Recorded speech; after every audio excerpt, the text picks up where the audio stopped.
تحياتي للجميع، أرجو أنه تكونوا بخير وبصحة يا رب. هذا حسابي الثاني، أرجو من الجميع متابعته. القصف التركي الروسي على الشعب السوري، أنتم ملاحظين أنه في تنسيق كامل بين التركي والروسي، مو بس سياسيا حتى عسكريا.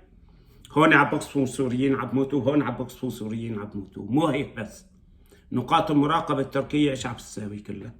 بس سؤال، طلع واحد رايحين عم بيحشدوا يبدأ العمل لتحرير حلب مدري ايمت ما بعرف ايش معناته؟ معناته هذا واحد عمال يقول له نحن عم نستعد وتعالوا تفرجوا عم نحشد الجيوش، تعا يا طيران نخصفنا وتعا يا مدفعيه قصفونا قبل ان نبدا الهجوم. يعني هذا مدفوع من المخابرات التركيه، واضح الكلام. ضل بعد هذا الوضوح؟ طيب ايش بدكم؟ مالكم شايفين التنسيق هذا بين المجرم هذا والمجرم هذا وبين النظام المجرم؟ وين الشبيحه تبع الفرع الثوري اللي بيركين عم بقطعوا الطرقات وعم بشبحوا على الناس على بيوتهم وعلى اراضيهم وعلى كله؟ شايفينه بيركين عم بشبحوا على كل امه الله. وينهم؟ ايش عم بساووا؟ ايش عم بيستعدوا؟ عندهم طياره مسيره ما بعرف ايش. على مين عم تكذبوا؟ عيب عليكم، وقفوا عن الكذب، عيب. روحوا تصدوا. وين نقاط المراقبه التركيه؟ الضامن التركي كوين استانا؟ مين وقعها؟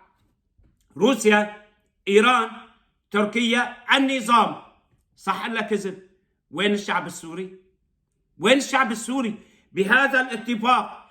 وين المعارضه اللي باعت سوريا لتركيا؟ السياسيين على الاقل الا يجب عليهم يطلعوا يساووا مؤتمر صحفي ويفكوا تحالفهم مع تركيا؟ يلي تركيا مصلحتها مثل ما عم نقول مع روسيا ومع النظام ومع ايران، وكلكم شايفين هذا الكلام. صح ولا كذب؟ طيب اليوم نحن بادوات ايرانيه وروسيه وميليشيات تبع النظام وميليشيات النظام الفرع الثوري عم يستهدفوا السوريين. مالكم مستغربين؟ ليش ساكتين؟ على ايش ساكتين؟ بدي افهم ليش ساكتين. روحوا، هي المساجد تحولت لحسينيات، حولوها لحسينيات. ايش عم تساوي؟ عم تعدوا لهجوم كبير. اي هجوم؟ بركين عم تمسخروا، عم تضحكوا. باعكم التركي من زمان. يجب على المعارضه تطلع تتبرى من هذا النظام المجرم، النظام الذي باع الشعب السوري وسوريا. وبيطلعوا بيحكوا لنا على ايش؟ والله العرب باعون. اي عرب باعون؟ انتم غدرتوا بظهر العرب. انتم من اول ثوره رحتوا بدك تنسبوا الانتصار لقطر ولا تركيا. اخذتوا الثوره الى مكان ثاني، فكرتوا خلص النظام ساقط وشغلنا ورح رايحين نغير الانظمه العربيه كلها. دعموكم بالمليارات، دعموكم بكل شيء. ايش كانت النتيجه؟ ايش كانت النتيجه؟ النتيجه بعتم العرب وطلعتوا تشتموا عليهم من اول يوم. صح ولا لا؟ بقول لك سفارات وعدوا للجامعه العربيه التركيه سكر السفاره السوريه. ليش؟ للاسف الشديد ما بعرف. يعني قلتوا تعويم النظام، وين عموم النظام؟ دفعوا شيء للنظام؟ سؤال، فرجوا. عم بدفعوا لتركيا من باب المعلومات العامه.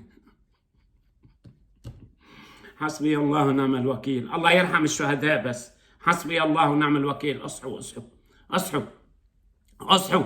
هاي استانا ومخرجات استانا. اصحوا.